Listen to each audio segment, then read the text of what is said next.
Jen and Cam are two funny ladies who like to talk about murder, mass murder, murder-suicide, serial killers, spree killers, thrill killers, contract killings, honor killings, and a whole lot of other shit too heinous for me to list here. If you're disturbed by this sort of content, you may want to listen to something else. And if you're a child trying to listen to our true crime podcast, well, you better ask your mama.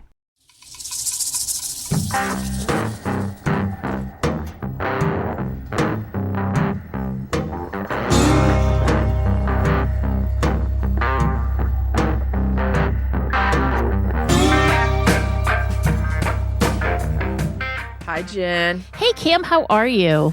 I'm pretty darn good. How are you? Woohoo! I'm doing great. We're into October. It's our favorite month. It is our favorite month. I know. Big time. It is. I'm looking at this tree, and it's orange and yellow, and it makes my heart happy. Yeah. That's all I got to say about that. I know. And by the time that this plays, I guess on the 12th, we'll be 2 days short of your birthday. No. My birthday. I You're was 4 gonna days say, short. Yep. Birthday's not on the 14th. Jen. I know. It's the 12th. Okay. Or 16th. It's the 16th. There you go. Thank God we've only been friends forever. I appreciate that. Well, I'm telling you, I didn't get very much sleep last night, but that's a different story. And We'll save for some day later. There you go. What kind of case do you have for us today? Oh, boy. I'm telling you. I know we say it all the time. People are crazy. Like, they're just crazy. Like, something, I don't know. I don't understand. Somebody needs to help me. I need a manual on how to deal with some of these stuff. But here we go. You ready? Yep, let's hear it.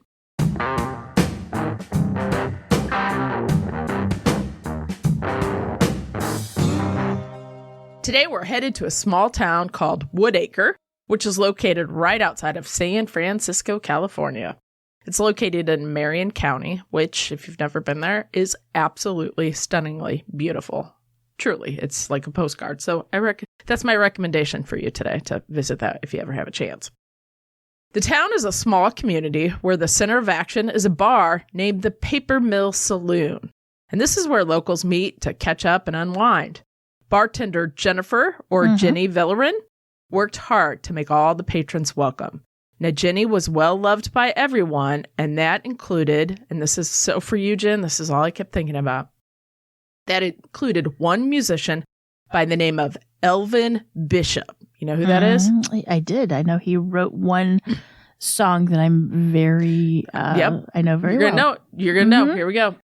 The blues man wrote a song about Jenny called Fooled Around and Fell in Love. Sing it. I fooled around and fell in love. Isn't that amazing? I was struck by that. Fooled Anyway, he fell in love. Yep. I love that song. I always have.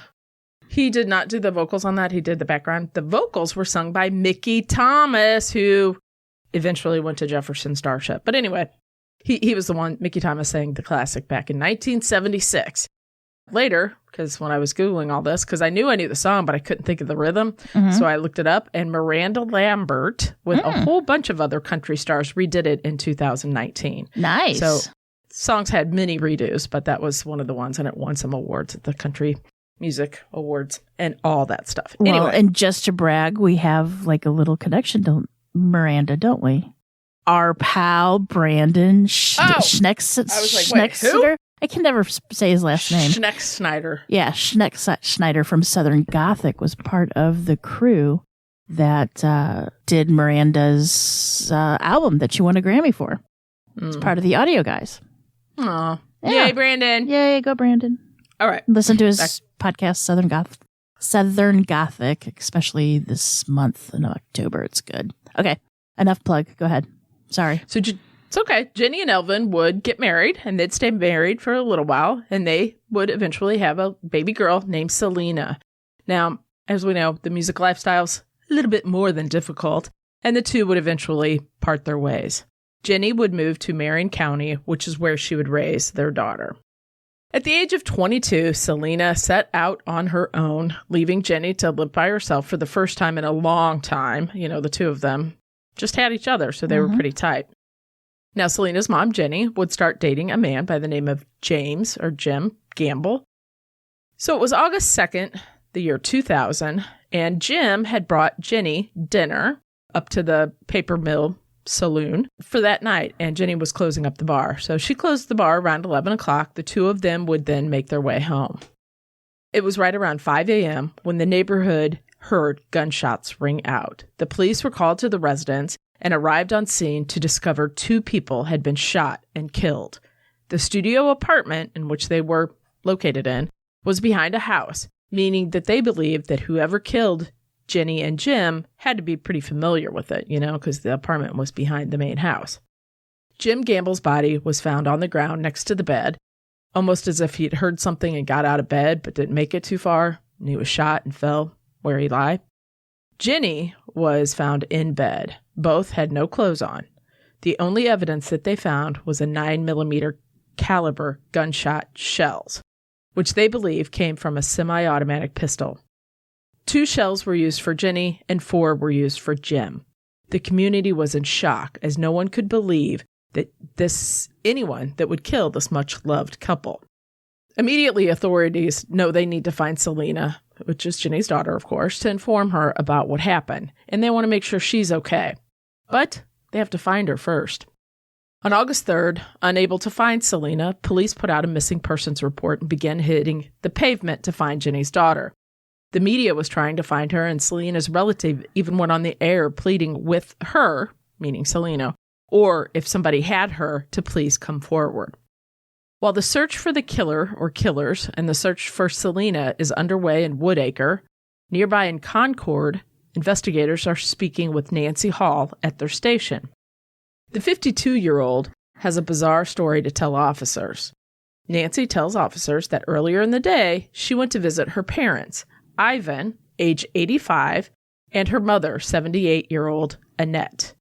As Nancy went to the front door, there were a stack of newspapers on the ground right in front of the door. Now, this was unusual, as her parents would, how people like their routines. They would get their paper, and they would read it each day. If they were going to be out of town, clearly, their own daughter would know, and they would most likely stop the newspapers from coming. Or have somebody come bring them in. Exactly. As she made her way into the house, nothing jumped out at her, but as she walked around the home, she found one of her parents' cats locked in a bathroom upstairs, and the other kitty cat was locked outside with no food or water. She immediately knew something was not right.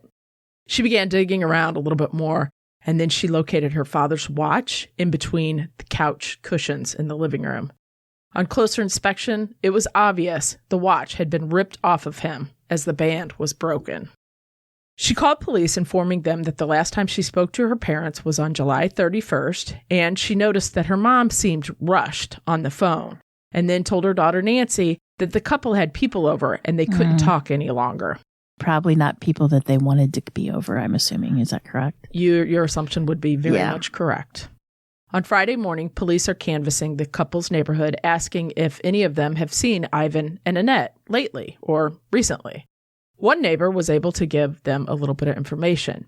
The neighbor would tell officers that the night before, she had looked out her window. It was around 9:30 p.m. that night, and she saw 2 men approaching the Steinman house.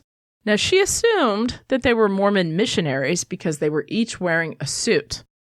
However, they did have their hair pulled back in a ponytail, which, if you know much about Mormonism, I don't, but I did look that up. And typically, you're not supposed to have long hair. That's a sign of vanity. If I'm wrong, let me know. However, it might be one of those religious laws that nobody really follows any longer. Or is it? Here we go. Still unable to find Selena, investigators reach out to her friends to find out if they can get her or give them some guidance on where she might be. They learned that about 4 months earlier, Selena started seeing a new man, but all her friends knew was that his first name was Jordan. The two had met at a rave party. Do those even exist anymore? I don't even know. I don't know. The two had met at a rave one night, and the spark was immediate. The only thing with Jordan is that he didn't really seem to be too excited to meet Selena's mom or her friends, for that matter. It's probably because that's not his real name. So Jenny came up with a plan to surprise Selena at her apartment one day under the guise of borrowing a shirt. She knew that Jordan would be over there, so she went to the apartment and she met the young man. Now, she would tell her friend, he's cute. Okay. It was just days later that Selena went to her mom and said, Jordan is having some money issues and he has asked for my help. He was going through a divorce and it was a little bitter. And in fact, he had some money that his grandmother had left to him. And he wanted to make sure his wife did not get any of it. So he asked Selena if she would mind putting this money, all of it, that's right, $100,000, in her bank account. Mm-hmm. Sounds reasonable. All a little bit interesting in the fact that they cannot find Selena, and Selena's mother is now dead after Selena agreed to hold this money. Mm-hmm. Police need to find this Jordan character, but the problem is not many have ever met him, and no one knows his surname. Nobody knows his last name at all. Officers talked to people at the cafe called the Two Bird Cafe where Selena worked and found out that Jordan had been living with his brother named Justin. They also discovered that Selena, this is so indicative of this time, had left her pager at work at the restaurant. So they gave that over to the police. Of course, the police go in and they check all the numbers that had been contacting the beeper, and police learned that no one named Jordan had contacted Selena. However, there is a number belonging to a 28-year-old man named Justin Helzer, who lived in nearby Concord, California. And Justin had repeatedly been contacting Selena. Investigators look into Justin Helzer, and they learned a few things. Justin had joined the military and was since just discharged and was now installing cable. He was a cable installer. He was laying cable, Jen, if you will. 2 months earlier, Justin had purchased a 9mm handgun. You don't say. And that's a little interesting in the sense that this is the same type of gun that was used in the double homicide of Ginny and Jim. After learning this, investigators contact the Concord police and they ask for a little favor. Can you do us a little favor? They want the police to keep an eye on Justin, basically find him, track him down, go to his home, and report back. They want to know who the guy is that's living with Justin, or if there is a guy living with Justin at this point. They do what they were asked, and they learn that Justin does live with his older brother, 30-year-old Glenn Taylor Helzer. Now, he goes by the name Taylor. Okay, he doesn't go by Glenn with two N's. He goes by the name Taylor. So now with some names and some photos, officers go back to the cafe where Selena worked and showed them photos of Taylor and Justin to find out if either of these were the man that Selena had been dating. And they do find out that Taylor was the one, in fact, dating Selena, but he had been calling himself Jordan. Okay. Detectives need to find out more about this Taylor fella. Here's where the story starts, let me tell you. Glenn Taylor Helzer was born in Lansing, Michigan on July 26th, 1970. His parents, Karma and Gary, were both devout Mormons. Taylor had a sister named Heather and, of course, his brother Justin. After graduating from high school, he joined the National Guard. At age 19, a calling came for him to be a missionary in Brazil. Now, it was here that Taylor would discover his true gift with people. People were simply drawn to him. They hung on his every word. He had a lot of charisma and charm. And this kind of attracted people to him and also made them feel immediately comfortable. He was well respected and loved among the friends and church elders. After that work, he became employed at Morgan Stanley as a licensed stockbroker. Now, that job ended when he was diagnosed with bipolar disorder in 1998. In April 1993, Taylor had met and married a lady by the name of Anne, and the couple would have 2 daughters before divorcing in June 1996. Now, Justin was more introverted than his older brother. He was not near as outgoing and social as Taylor. And from all those that knew them, Justin admired his older brother and sought constant approval from him. Taylor, of course, on the other hand, loved this and was happy to portray himself as the older, wiser brother. It's August 6th, 2000, when Concord police get a tip. The Steinmans' vehicle had been located in Oakland, California. For those of you that aren't familiar with Oakland, it can be a little bit of a rough area, to say the least. There are some nice parts, but this little minivan, however, was found in a very rough part of town. When they found the minivan, all the windows were down and music was blasting. Officers approach carefully, unsure of what will await them inside. But they get there, and there's nothing. The couple was not in the car, and the car looked clean. It didn't look as if, there had been a struggle or blood or anything like that. On Monday morning, the Concord police chief holds a press conference pleading for assistance from the public and help to find the elderly couple. As luck would have it, Vicki Sexton just happened to catch the news press conference, and her heart fell to the ground. You see, Vicki worked at the bank, and she had to call police because she had a bizarre story to tell them. Vicki tells detectives that just 5 days earlier, a woman came into the bank. The woman was in a wheelchair, and she had on a very strange, kind of crazy outfit.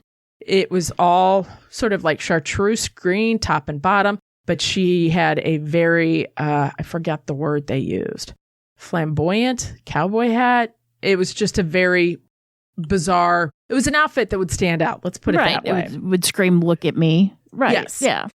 And she also thought this was weird because it was, she was covered, long sleeves and pants, and it was 100 degrees that day. The woman who came into the bank that day claimed her name was Jackie. And Jackie came rolling into Vicki's office inquiring if she was, in fact, the bank manager because she had some checks she needed to deposit. Now, Vicki, of course, says, yes, I'd be happy to. So this woman gives 2 checks to Vicki to deposit, and the checks are made out to Selena Bishop, the very Selena that is missing. And who wrote out those checks, Jen? The Steinmans. They were cut off the Steinmans bank account. The woman wanted these checks deposited into Selena's bank account. The sum total of the checks were, that's right, $100,000. Huh. Now, Vicki thought this was odd, so she inquired about how Jackie knew Selena and the Steinmans. Jackie claimed that she was just a good family friend and that Selena is actually Steinman's granddaughter. Then Jackie goes on, and Jackie then tells Vicki that Selena is in desperate need to have a surgery, and that surgery cost a lot of money. In fact, that surgery cost right at $100,000. And her sweet grandparents have agreed to pay for it. So this is the checks, and, this good Samaritan Jackie's just bringing in the checks to put them in Selena's account. Thank goodness Vicki knew something was off, and she put a hold on the checks. But you can only hold them for so long.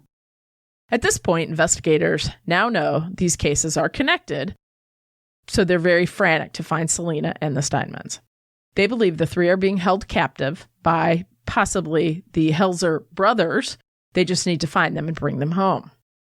Police reach out, and they are able to get a search warrant for Taylor and Justin's house. They believe that Justin's gun was the murder weapon used to kill Jim and Jenny. But again, they have to tie this all together. They don't quite know how the 5 of these people go together, but they've already been able to tie Selena to the Steinmans. And then, of course, Selena is tied to Jenny and Jim, simply from being her mother. Once they get inside the home, they find Taylor, along with his brother Justin. Oh, and Justin's girlfriend, 26-year-old Dawn Godman. Godman, Godman. That name's not lost on me, but you'll hear about that in a second. Dawn Godman was described as one of those people who would struggle to fit in, yet never quite make it. She was always kind of like a want-to-be, kind of a latcher-on, if you know what I'm saying. Mm-hmm. She got married at 18 and had 2 children, but only one would survive, and then she got divorced. She lost custody of her only son to her ex-husband when it was discovered that she was homeless and living in her car, as well as she had had a failed attempted suicide, so she wasn't really mentally fit to care for a child. In an attempt to find herself, Dawn began attending services at the Mormon church. Now, instead of getting better, she was introduced to Taylor and Justin Helzer. In a rather ironic twist, I would say, Justin, Taylor, and Dawn met at an event being put on by the Mormon church in 1999. It was that's right, murder mystery dinner. Wow. It was said Dawn started dating Justin shortly after the event, but it was pretty much believed that Dawn had relations, shall we say, with each of them. One thing was for sure. She worshipped Taylor. When Taylor started giving her lessons and guidance, this only strengthened her adoration of Taylor, meaning she was buying his, quote, "I am a prophet of God." Hook, line, and sinker. See where this is going? I do. I do see it. During one of these guidance sessions that Taylor was giving Dawn, and I would like to know how those went down, but that's another story. Taylor asked Dawn if she was prepared to kill for God. She responded that she would consider it a blessing. Oh. Now, Taylor would make his groupies, both of them, read and memorize a set of 12 principles, one of which was, "I gained control by losing control."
Taylor would tell Dawn and Justin that he had a plan. Here's where all this goes. I would say sideways, but this is like sideways and then make a left, make a right, and then go down around a turnabout. Taylor would tell Dawn and Justin that he had a plan. And I need you not to laugh during this because it was hard enough to read this and not, It's a good plan is what you're saying, right?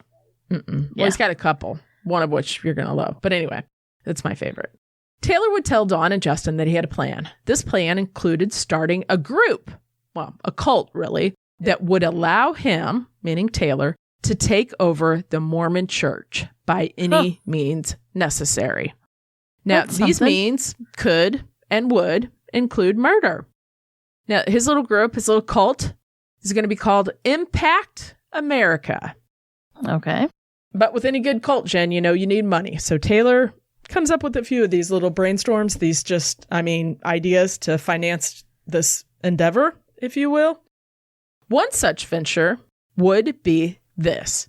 He was down in Brazil as a missionary, and he would go back to Brazil, find these young girls, as in young, not legal, as in underage, and bring them back to the U.S. Once they were here, the girls would then hook up with these rich businessmen and then blackmail them for money. So he's trafficking.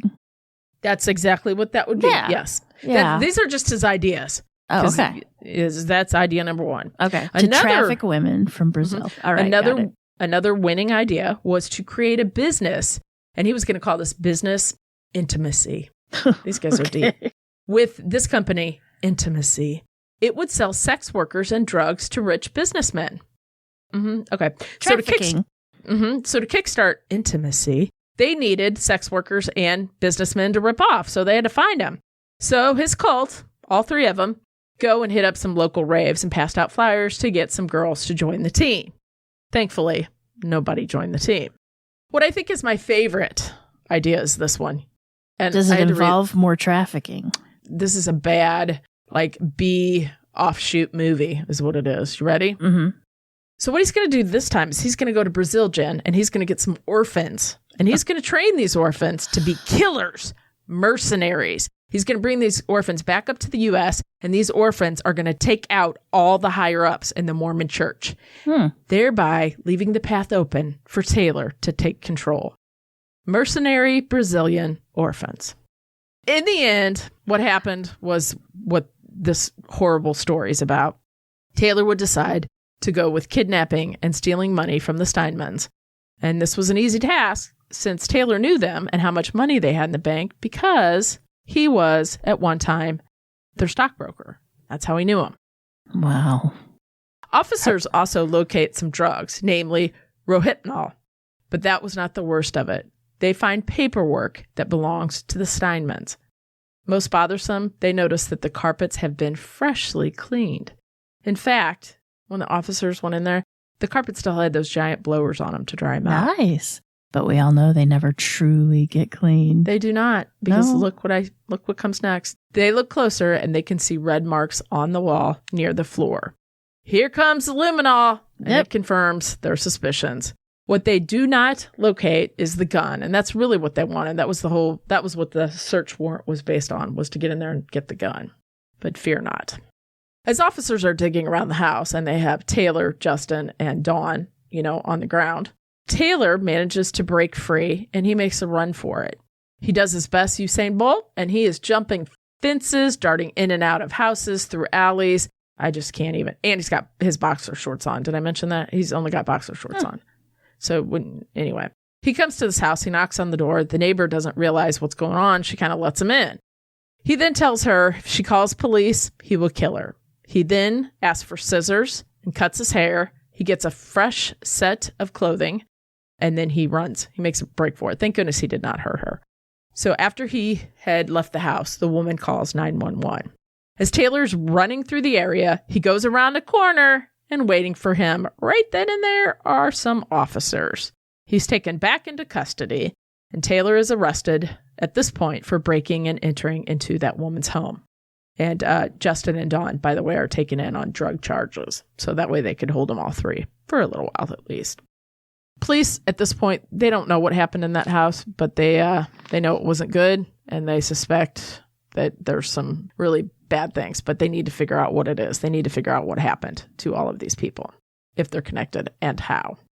Here we go. This is I'm sure they're connected, aren't they? Of course they are, Jen.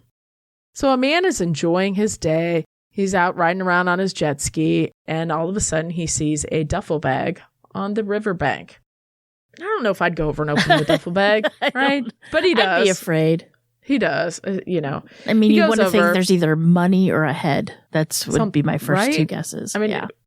So he jets his little jet ski over there, and he makes his way to that duffel bag, and he opens it, and yep, there's a torso inside, A torso. a body. Only hours later, an employee at the local marina finds yet another bag. This is approximately a mile away. The bag had been caught underneath the dock, the floating dock.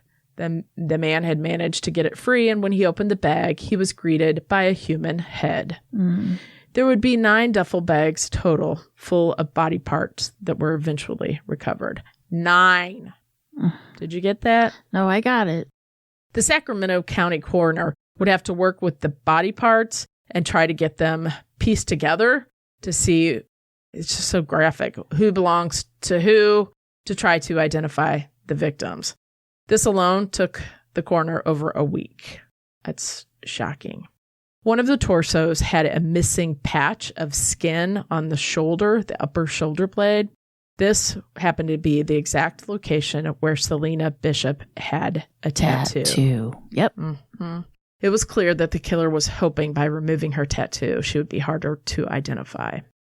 On August 9th, by using DNA supplied by family members, as well as fingerprints that they managed to lift off the recovered body parts, investigators start to identify the victims. Ivan Steinman was identified first by his fingerprint.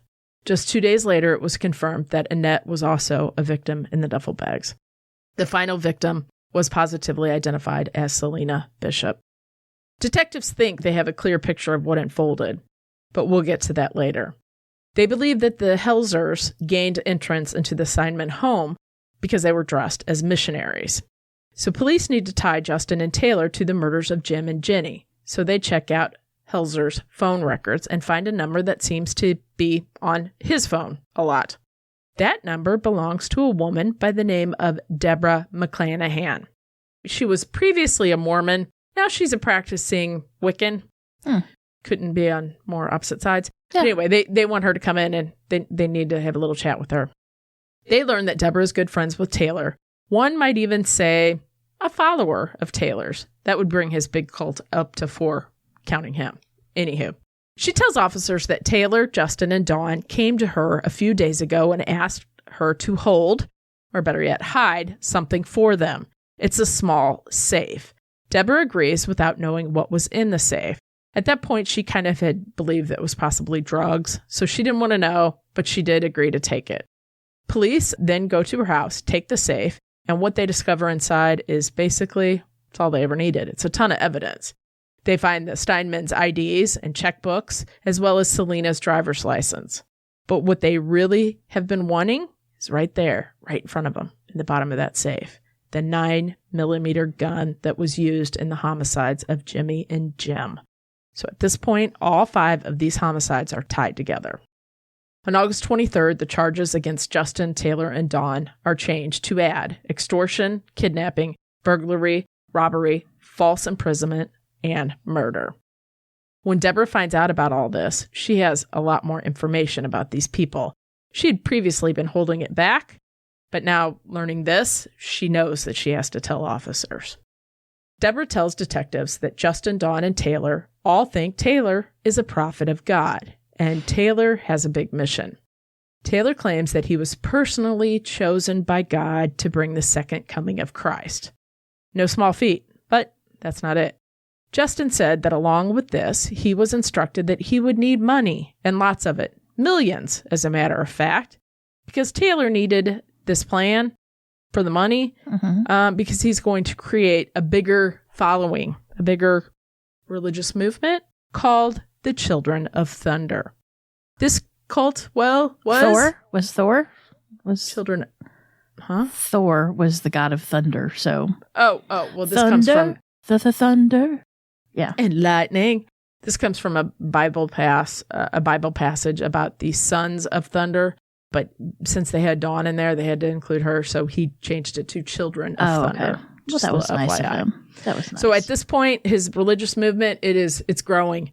It's got 3 members still. 3 members, almost 4. Deborah almost went in there. She tells officers what happened to the Steinmanns.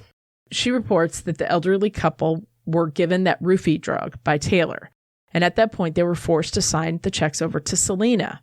Now, at this point, Taylor believed that he had given the couple enough of that roofie drug that it would kill them. That was the plan, basically. And he would, they'd just kind of die from the roofie. But they didn't. They just kind of passed out, went into a coma instead. When they didn't die, this is where Taylor took Ivan and Justin took Annette into the bathroom. And Taylor bashed Ivan's head into the tile floor, killing him, while Justin slit Annette's throat in the bathroom. The next day, their bodies would be dismembered with a saw. Of course, Taylor made Justin do most of the horrible work because Taylor had more important things to do, Jen. He had to go talk to the spirit and meditate. The cult leaders don't do the dirty work. Remember that. Of course not. They get others.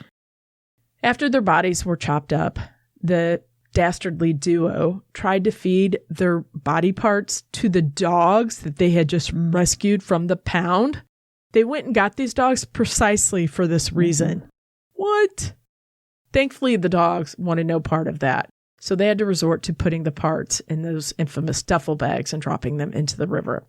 They put some rocks into the duffel bags, but clearly that did not work. Right after they did this, a carpet cleaning service was called in to help with the mess. And when the carpet cleaner guy asked about this large red spot, Justin told him, we were all drinking Kool-Aid and we spilled some of it. Kool-Aid does not look like blood. No. I'm just going to say. And I'm sure he got up part of it, but it's still not going to look like Kool-Aid.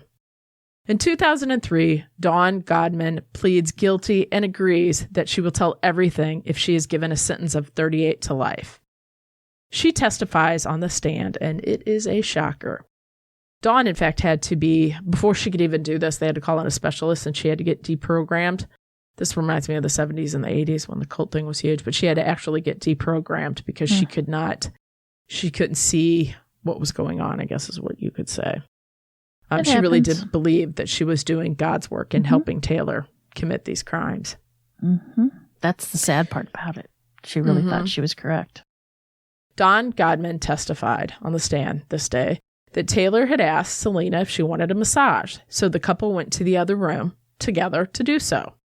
As Selena lay on her stomach, ready for a massage from what she can only think is her loving boyfriend, instead, Justin comes in the room with a hammer and hit her in the head several times. Taylor then carried the body of Selena to the bathroom. Now, this is the very same bathroom where the elderly couple met their end. However, Selena was still alive. Taylor then took Selena's hair in his grasp, in his hands, pulls her head back, exposing her throat, and slit her throat while saying, "Spirit says, you get to know this isn't a dream." I don't know what that means either. Yeah. He doesn't really have a way with words, does he? I guess since he's a cult leader, he kind of has to. I don't know. The truly sad part about all this is that this young woman, Selena, was just really looking. I mean, she was only 22. She was looking for the love of her life. And this, I mean, she was hoping she found it. But what she didn't know is that Taylor had planned her death before they'd even met. He bought the saw that would dismember them, knowing that this would be their end before he'd even met her.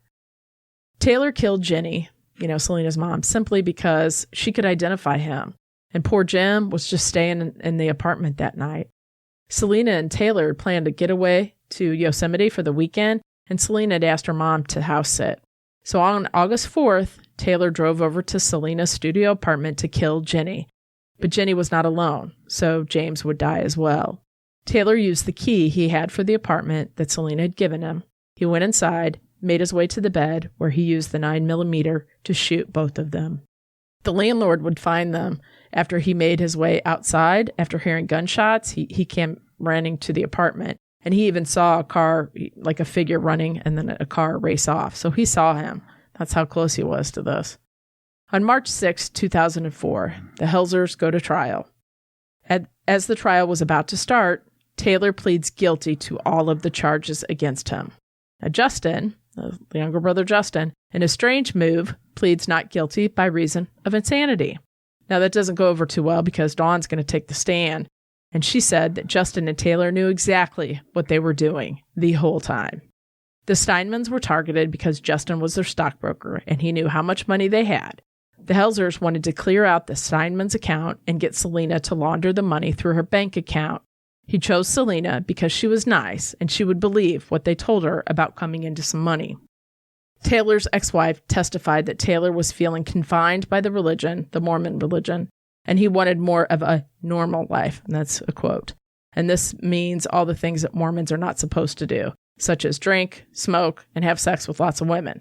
She said Taylor was not himself or the man he used to be, and he began even dressing differently. And he kind of quit showering. His personal hygiene was not what it should be. All of this came to a head, and eventually Taylor was excommunicated from the Mormon church, leaving him to be so angry at them.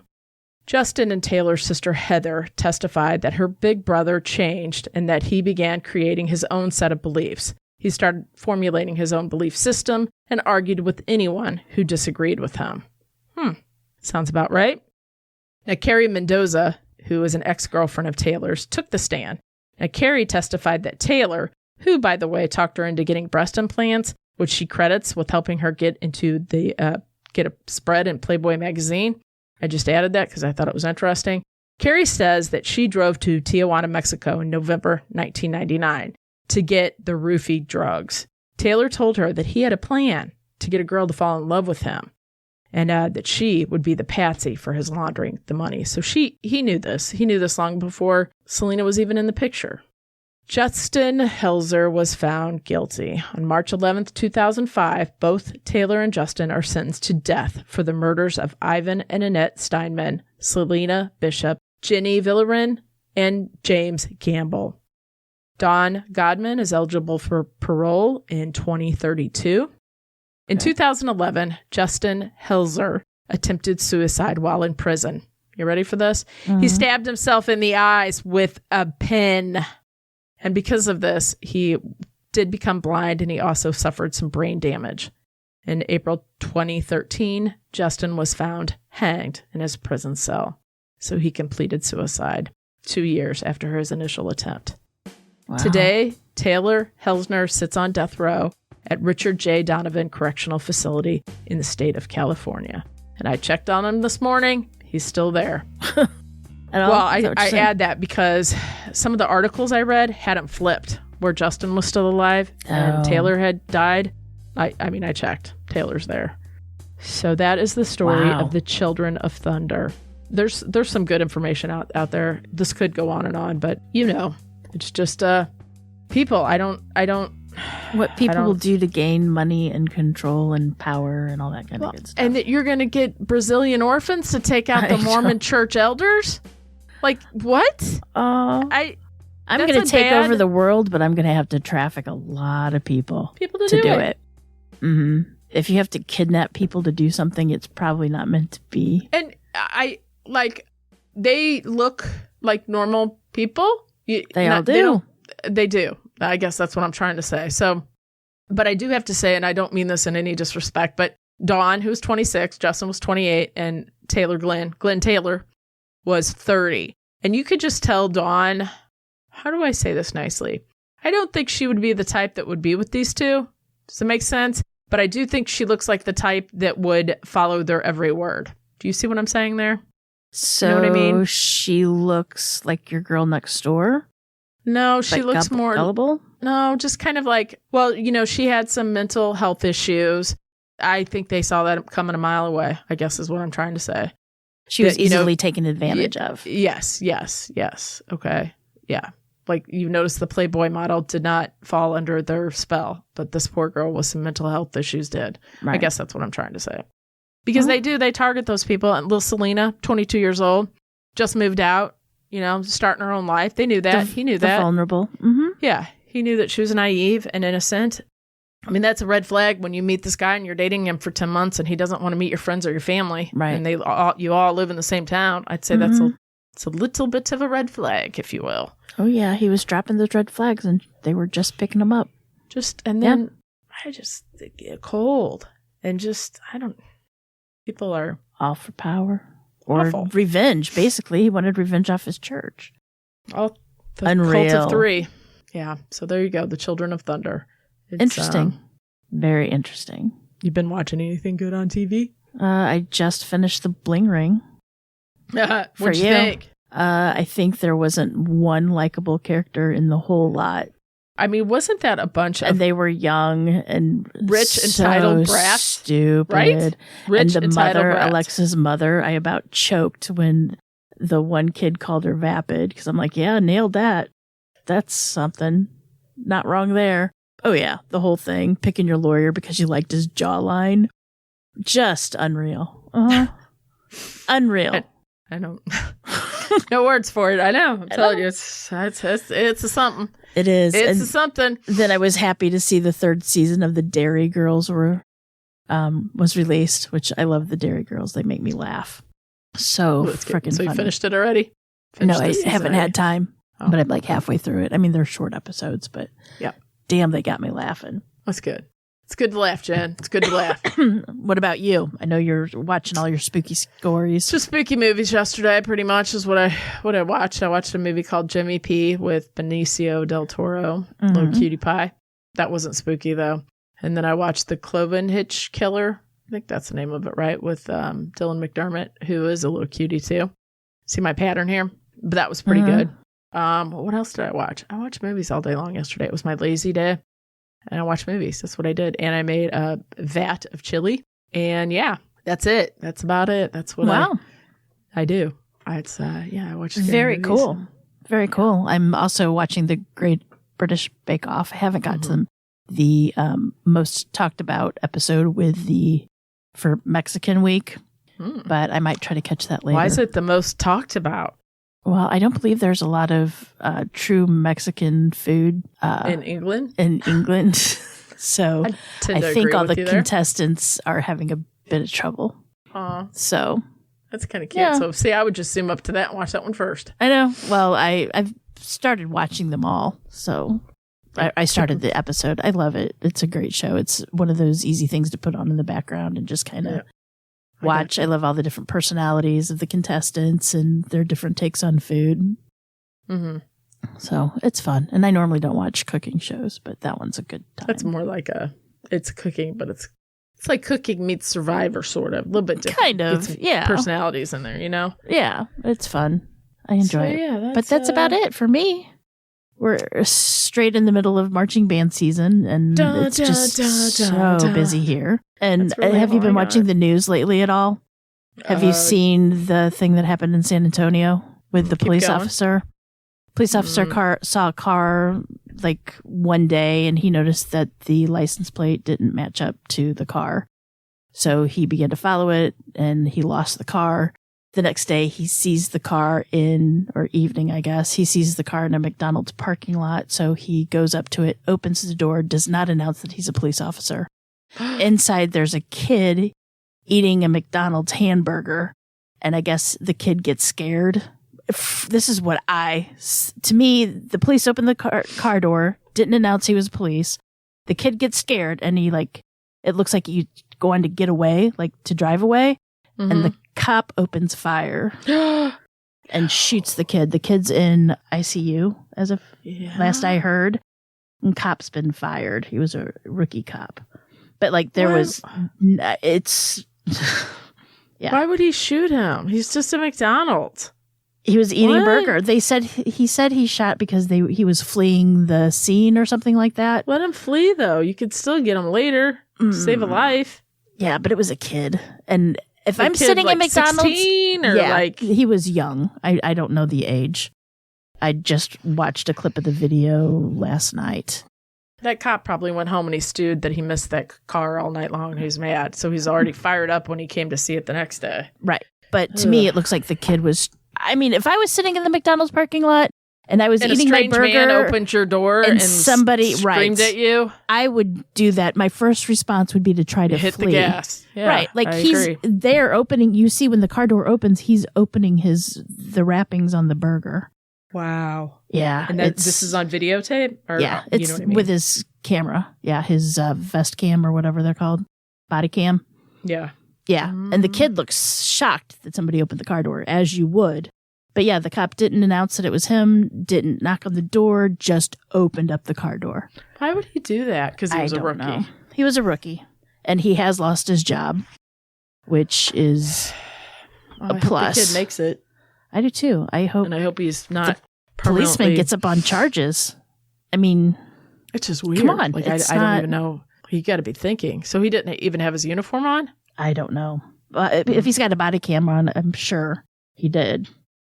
Before backup officers arrive, body camera video released by police shows the officer walk up to the driver's side of the car, open the door, and order the driver out. The visibly startled teen, who was in the driver's seat eating, put the car in reverse and started backing up. The police officer then opened fire 5 times on the car, according to the video. As the driver shifted the vehicle to move forward, body camera video showed the officer opening fire an additional 5 times as the car drove away. SAPD said the teen was found a block away, suffering from multiple gunshot wounds. A passenger in the car was uninjured. Really? There was somebody else in the car too? Mm-hmm. Boy was 17 years old. I would not want to be a police officer today. No way, no how. Nor would I don't know. It's just... The unnamed officer, described by the department as a probationary officer with 7 months' experience, was fired for violating the department's tactics trainings and procedures. God, 7 months. And this is from CNN by Josh Campbell. Yeah. Oof. Brand new. Oh, yeah. There's a video. Go check it out. It's very disturbing. I'll be okay. Sometimes, I don't know. I don't know what it is, like the outside weather. I don't know. I just teared up all day yesterday about everything online. I was like, I can't watch this. I can't do this. I can't think about it. I did the same thing. And guess what? Went to the doctor. I've been doing that for months. Went to the doctor. And she's like, yeah, your hormones are all wonky. I think you're in menopause. Woohoo. Congrats, Jen. If I wasn't crying before, I'm crying now. I'm going to send you your AARP magazine. I'm going to make sure you get that weekly. I know. I should get it. Oh, boy. Speaking of magazine. Yeah? I guess we're kind of big time now, Jen. Are we big time? We're in a local magazine. We that may or may not be only online, but that's okay. It is. That's okay. It's a start. It's voyagestlouis.com, I believe. We're on there. VoyageSTL.com. Yeah, Voyage STL. Yeah. So if you maybe if Cam remembers, she can link it in the show notes. Oh yeah, I will. And you can see our bright, shiny faces. And kudos to Cam's daughter because she took our photos. It was we had no photos together. So it was like a last minute thing where they're like, we need photos. Probably not photos that are available for mass consumption. Probably not a good idea. Thank God social media wasn't around when we were routine. Oh my gosh. But thank you. yeah, check us out. It's not actually a bad article. And things are spelled correctly, and I was really pleased. For the most part, it's we didn't do it, so put it that way. I mean, you know what I mean. They did leave out one picture that I wanted to put in, but whatever. What can you do? Well, now, today it's Voyage STL. Tomorrow, New York Times, People Magazine. Who knows, Jen? From your mouth to God's ears, Camille. That's right. Yep. You put that other picture anywhere you want. I know. When we get big. Oh, yeah. Good times. Good times. Yeah. Anyway, right, we do have a promo this week. It's from our friends at TSFU podcast. Make sure to check them out. Sweet girls. So, yeah. That's okay. I guess until later. Remember, Jen, lock your doors. And keep passing by those open windows. Bye-bye. Love ya.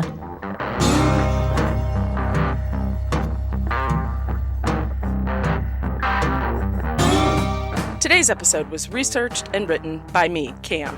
For more information about this episode, as well as all the sources I used, please check out our show notes or the podcast website at ourtruecrimepodcast.com. Our True Crime Podcast is developed and created by hosts Jen and Cam. Original music and audio mix of all our True Crime Podcast episodes is courtesy of Nico Vertesi from We Talk of Dreams. Listener discretion is provided by Edward October from October Pod VHS. Our True Crime Podcast is executive produced by Nico Vertesi and Dick Vane. Make sure to like and subscribe to Our True Crime Podcast wherever you listen to your podcast. We can be reached on Instagram and Facebook at Our True Crime Podcast or on Twitter at Our True Crime Pod. You can email us at ourtruecrimepodcast@gmail.com. If you really like the show, make sure to check out our Patreon at Our True Crime Podcast. Our True Crime Podcast is an OTC production.